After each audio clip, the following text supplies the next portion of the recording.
Good morning, everyone. Lots going on as usual. Today is Thursday, September 25th, 2025, and I've got a show note for the next couple of days. I've been called away. I have to do some work, and so I have to go stay in a hotel. And when you stay in hotels, the internet can be kind of dicey. Sometimes it's great. Sometimes I've been in situations where they really limit the upload speed. I've been in situations where the Wi-Fi is nearly unworkable, and even just using Twitter in the usual way or X in the usual way that I do is impossible on their Wi-Fi. So I don't know what kind of hotel I'm getting into, and so apologies that it's a bit short notice, but I am going to be away from tomorrow and then till Sunday, I guess. So I don't think I'm going to be able to do I don't even think I'll be able to do the kitchen table talk. And I know I apologize, everyone. I'd like to maybe make it up if we can, but I don't know a good date to make it up. So we may just have to wait till next Sunday. But apologies about that. But I have to go. So things in life come up, and I just have to deal with them. So we got to roll with it. So apologies about that, but it is unavoidable. So here we are.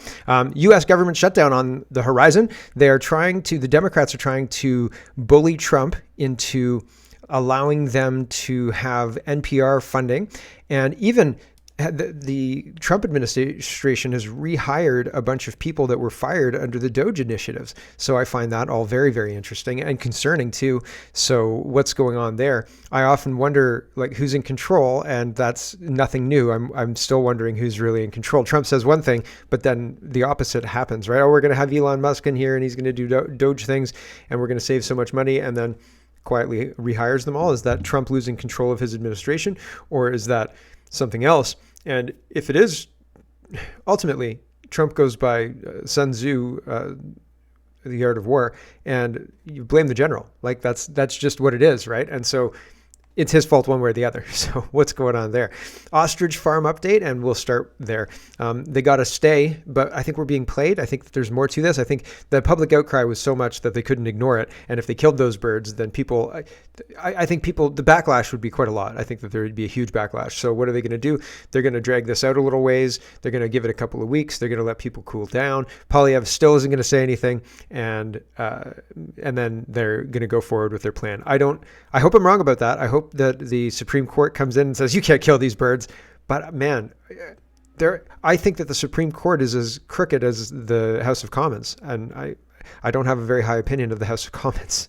So fingers crossed that I'm wrong. I hope I'm wrong. Ford government is going to get rid of speed cameras across Ontario. And that's great news. I'm happy about that because I feel like the municipalities are overreaching. These speed cameras are just a way to steal money from citizens. It's a form of taxation. It's not actually, I don't think that it helps. And I'm sick and tired of having all these 40-kilometer-an-hour speed signs put up. And the implication is they're going to back those all up with speed cameras. All of them. The whole province is going to be lined with speed cameras. And if you go more than 40 kilometers an hour, buddy, you're paying through the nose. And no, I'm not down with that. And so I'm glad Ford's taking a stand about this. And there are people out there who are saying, hey, won't somebody please think about the children? And man, I'm not buying it. I'm not buying it at all. We got to talk about a two-tier justice system. The JCCF is filing a brief in King's Bench, Winnipeg, to challenge Springfield's prohibition on recording in public for public meetings and things like that. And a emission cap policy fallout. So yesterday I reported that the current government is upholding the Trudeau era emissions cap. And what's that going to cost us? Well, more billions of dollars. So there's lots to get to. Let's get to it first. We've got to start with ostriches. And here is Mark Nixon. He says, breaking: the ostrich farm massacre has been stopped temporarily. The case is headed to the Supreme Court. This is massive news. Today is a great day for Canada. Here's the moment the news broke. So this guy's talking about stuff, and then they get their stay and they run and announce it. So here we go. That we use as a prayer, as a blessing on a lot of things.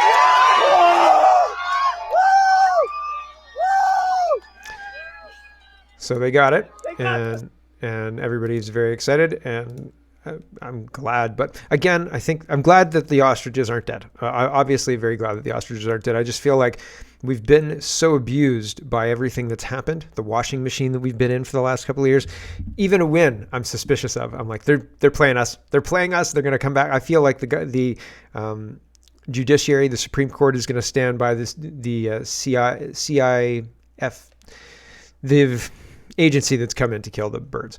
Malkin says, victory, at least for now. The Supreme Court ordered a stay against the federal ostrich cull in Edgewood. These beautiful creatures are alive today because ordinary Canadians fought back against this act of government overreach and animal cruelty. Thank you to every single person who protested, prayed, and spoke out. So people are happy about that. Right Blend says, the stay is temporary while the Supreme Court decides whether or not to take the ostrich farm case. In the meantime, the farm does not have the ownership of the birds and cannot feed them or care for them. The CFIA and authorities are not removing their hay contraption or equipment. Now is the time for MPs to speak out. History will remember you and how you respond to this cruel injustice. Thank you, Viva Fry, for posting the order. So Viva Fry had the order, and he says, this is the order. It's an interim stay pending determination of whether or not the Supreme Court takes up the case. So for the intermediate but not distant future, CFIA remains in custody of the birds, so not sure how they're going to be fed or maintained. Keep the pressure on. Heck, maybe now Pierre Poilievre and his CPC are going to chime in, since he might think he has public support and the support of the courts, right? So got to see which way the wind blows before you weigh in, right, Mr. Poilievre? And Viva Fry is really taking the Conservative government to task, or the Conservative Party to task. He says not addressing the ostrich crisis is injury itself, and he's responding to Poilievre, who's not talking about the ostriches, notably. He says to systemically and deliberately ignore every ratio and top-rated comment calling him out for ignoring the ostrich crisis is insult to injury. Congrats, Pierre Poilievre. You have successfully screwed up to the point where I don't think you can potentially recover from this. How dare you ignore the ostriches? Ignore Canadians, fine, but how dare you ignore the ostriches? Ostrich Gate is real. What took down Pierre Poilievre? Ostriches. So Canadian politics is weird. Who says it's not fun? Right Blend says, conservative Mel Arnold. So we've got a conservative speaking out. It's not Poilievre, but it's a conservative, so that's something. Mel Arnold stood in the House of Commons and spoke out for the ostriches. In response, the Liberal Minister of Health said they're following the case closely but can't comment because it's in front of the courts. They could end this sham today, actually. Speaking out works. But massive public pressure where everybody knows about the ostriches works. I don't know that speaking out works, because a lot of the time you just get silenced if you speak out, or if you say boys shouldn't be able to access girls' bathrooms in high schools, you get ignored by the education minister. You get ignored by the people who are supposed to do something about this egregious violation of good sense. It's unbelievable. Arthur Pulowski is highlighting what's going on as well. There's memes going around about the ostriches. We are healthy. Test us. Don't kill us. And then there's images of police in hazmat suits, but it's not real hazmat suits. It's just like white jumpsuits. So I don't believe that these are hazmats. I've seen Outbreak, man, right? Like, that's not what these guys were in. Police vehicles and things, and then a whole bunch of police. What is this? 15 police. There's 5. There's 10, 12 police in the picture there. 13 if you count the half police officer standing there. So yeah, there's a lot of police presence at this ostrich farm. It's an ostrich farm, for crying out loud, you know? Here is Right Blend, and he says, a truck carrying blue privacy fencing has arrived at the BC ostrich farm. It seems police are doing everything possible to prevent cameras from being able to record what they are so desperate to do. Immediately after reporting this, Jim Kerr was detained by the RCMP. So the guy who's reporting about the privacy fence coming in, he was detained. How much does all this cost, right? Like, if you were to call up somebody who supplies however much privacy fence you'd need to enclose an ostrich farm, right? I don't know how many yards of fencing you'd need. I don't know if fencing is measured in yards, right? I have no idea. But that's probably pretty expensive. Like, this truck's fuel is more expensive than most people are comfortable with, right? So they got to cover that fuel cost in order to deliver this load here. And so that's an expensive load. And so it's costly. You and me get to pay for that, because this is an operation to protect us from the danger of the bird flu that the ostriches have for some reason. And ostriches don't get flu. I'm sorry. The ostriches don't suffer flu. Flu's a human thing. We get flu. Bird flu? Nah. And if birds did get flu, can you imagine if we're like, oh man, you know, somebody got the flu, right? Oh, did they have to die? Like, right? Like, couldn't they get better? Right? If they got the flu and got better, wouldn't that mean we don't have to kill them all? Why do we have to kill all of the animals that have any kind of illness? Seems like a drastic response, really. Here's Right Blend again. He says, protesters accuse the RCMP of terrorizing the ostriches with lights and drones at the BC ostrich farm overnight. Multiple police cars are lighting up the area while police drones circle above. CFIA agents wearing hazmat costumes took down the farm's cameras in the pen yesterday, limiting everyone's ability to watch what's happening to the animals. So the animals are, there's no cameras, and you just have to trust that the police officers are taking good care of the ostriches. It doesn't really make a lot of sense, right? Why would you have the police officers care for the ostriches? Why would the court order the ostriches stay in the care of the police officers? Wouldn't the police officers not have much experience in ostrich rearing? If you were a police officer and they said, okay, your job is to take care of these. Have you seen the dirty jobs with the ostriches? They said, like, basically those things will kill you if they kick you in the wrong place at the wrong time. Like you could really get hurt here.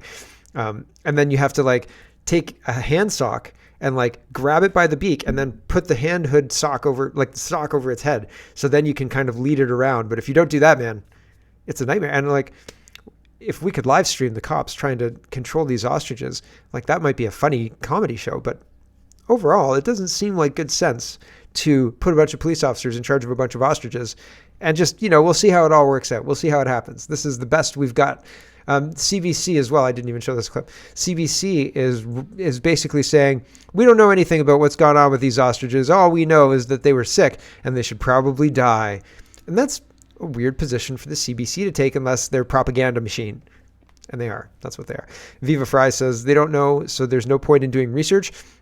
They're killing the birds because they might get reinfected. Why not just kill all birds to prevent any from getting infected? Who is this hack? So it's kind of droney.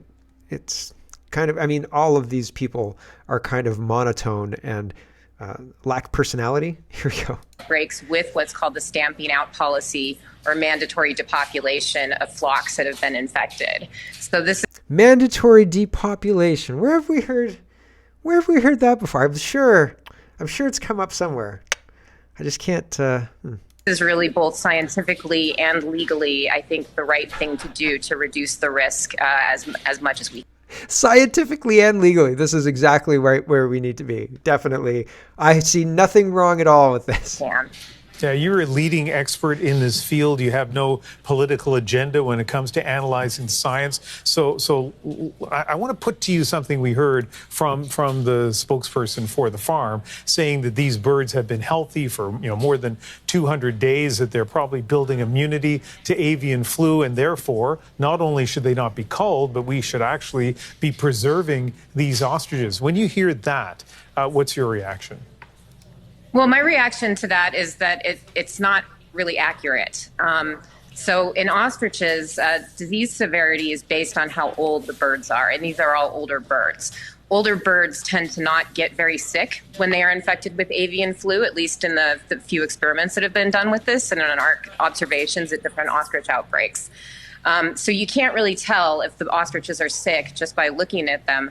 You also can't make the assumption that they're going to develop protective immunity against a reinfection because often these older ostriches that don't get very sick don't develop antibodies against the virus. So we actually don't really know if these birds do have protective immunity, if they had been infected before. We just have to assume that they could have been infected and they may still be infected. All right. Well, we have to assume that they could have been infected and that they may still be infected, and they don't get very sick because they're older and they don't make very many antibodies. And so we have to kill them. What? You just said they don't get very sick. Well, yeah, but I meant that we just have to kill them. Oh, okay. I don't follow the logic either. So weird. These people are naked propagandists. GM says, this is our grab bag of governance. And the order of things is kind of difficult to suss out some days. Some days I've got lots of leading stories that are kind of vying for the head of the pack. And then I try and smooth it out so it flows properly. So like we're going on a destination. But anyway, our grab bag of governance today is early, and GM Forbes is responding to the CBC talking about Mark Carney.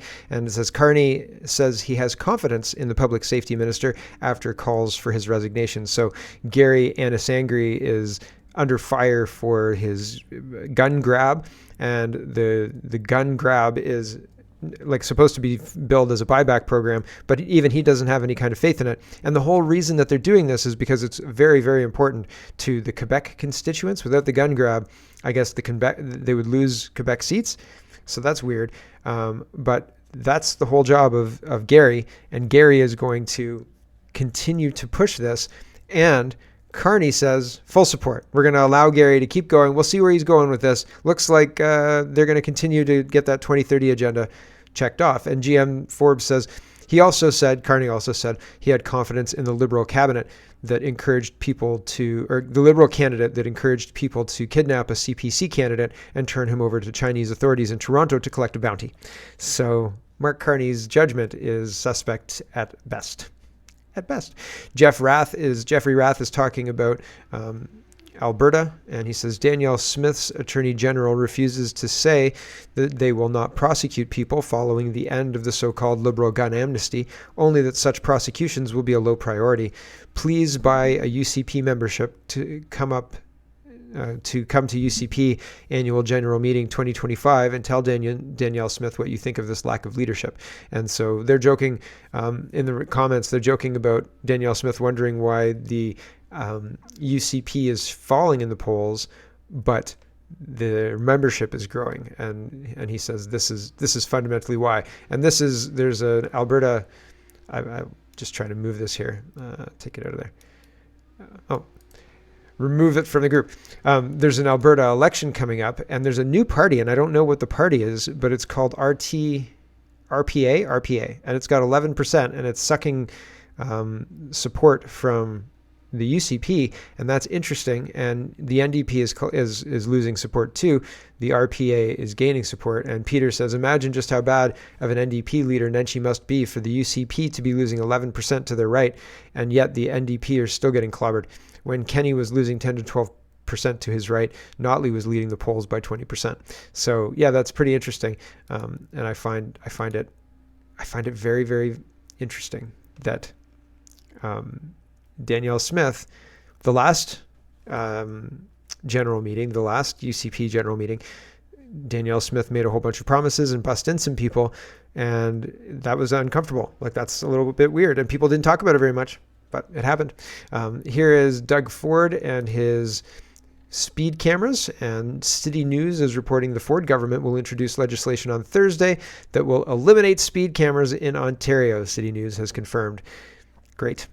I think photo radar is bad. I think that there's no reason to have photo radar. I think that pretending photo radar in school zones is for the public good is false, and it's misinformation put forward by people who view that money coming into their coffers as money to balance the budget. And it's just a tax on people who have to drive by speed cameras all the time. And it's not about safety. It's not about safety whatsoever. And so I'm glad. Good. Finally, something. Here is Jennifer L., and I've talked about her before. She is taking on the leadership of First Nations across Canada, and apparently in doing so, she's put a target on her back, which is not great, but not surprising either. So here is Jennifer, and she says, while she explains the whole thing. Here we go. What if I told you that the federal government in Canada has been sending hundreds of millions of dollars to an Indigenous self-governing body that is actively trying to prevent anyone from asking questions? And the reason I know this is because I am one of the people that they have threatened legally for raising concerns and asking questions. And what if I also told you that they used to have a former Liberal minister as a lobbyist that has allegedly been asked to put a target on my back with the Liberal government? Still waiting for clarification from that former Liberal on whether or not that happened, but anyway. And what if I also told you their chief operating officer was just named to the Prime Minister's Indigenous Advisory Council, and allegedly he called another Indigenous man in this province to tell him to stop sharing my posts, amongst other things? I'll let you guys sit with that, but what I've also been told is that allegedly it's been discussed, my name, multiple times, that this is a conservative plot, that I have been sent by the Conservatives in some capacity to do this, that I am paid for this advocacy. There's been a lot, but I don't need to be backed by anybody, nor am I a part of any plots. My voice is mine and mine only, and I do not take direction or payment from anyone on how to use it. But the last question I will leave you guys with, because again, this is all alleged, but no one has ever been able to refute it from their end, is what is on the other side of the curtain that people are going to this lengths to hide and prevent me from speaking on? Something to think about. What are they trying to hide? Follow the money, I think, is another thing that you could potentially say. We're going to have to say goodbye to the stream soon, but I wanted to show you this. There's a doctor, engineer, I don't know, I'm not sure, I can't really tell from this camera angle, but some dude in Toronto putting together a gun, like a full stock long gun. And he's having a hard time putting that stock on there. Yeah, there we go. Got it. Oh, no, didn't get it. No, I bet Noel is loving this. But people just, one of the craziest parts of this video is the number of people who walk by this guy and he's just casually putting a gun together and they just walk by. Nobody really looks. Nobody pays any attention whatsoever. If this was, what was the Andy Griffith show? What place was the Andy Griffith show recorded in? I can't remember. Something county. Even the Littlest Hobo. One of the premises of those kind of shows when I was growing up was that strangers had entered the town. Strangers had come and they're from another place and they might be bad guys. They might be trying to pass bad checks. They might be trying to do bad things. They might be trying to kidnap kids. In the 80s, that was a big deal. And so especially the Littlest Hobo, right? And so like this would not go unnoticed, right? Andy Griffith would show up and he'd be like, look at him. He's just hanging out with his gun, right? He was like, whoa, look at this gun. People are driving by. People are standing there waiting for the crosswalk. They don't think to themselves, what happens? Oh, you can't see the people waiting for the crosswalk. Hold on, I get my face out of the way here. You can see the people there, just waiting for the crosswalk right there. Can you imagine if this guy gets the gun and just starts firing? Like, we just walked by that guy, right? Like, it's wild, absolutely crazy. But now we live in a society where nobody's really looking at anybody at all, period. And that's kind of weird. It's a very strange situation. So crime, we're going to talk about crime now because crime and a two-tiered legal system, because if that was me standing in the middle of Toronto waving the barrel of a long gun about, people would show up. People would be like, hey, man, you're under arrest. And they wouldn't let me out on bail.